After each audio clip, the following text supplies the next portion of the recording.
Ahojte, v minulom videu sme si povedali, čo je finančná gramotnosť. Dnes sa naučíme niečo praktické, ako si vytvoriť rozpočet. Ten je základ, ak chcete mať peniaze pod kontrolou.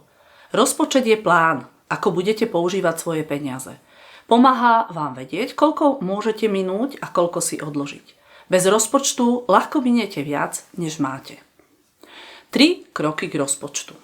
Poprvé, treba si spočítať svoje príjmy. Koľko peňazí dostávaš? Môže to byť vreckové, peniaze od rodičov alebo z brigády. Po druhé, zapíš si výdavky. To znamená, na čo míňaš. Jedlo, oblečenie, hry, kino. Po tretie, rozdiel si peniaze. Rozhodni sa. Koľko dáš na potrebné veci, koľko na zábavu a koľko si odložíš.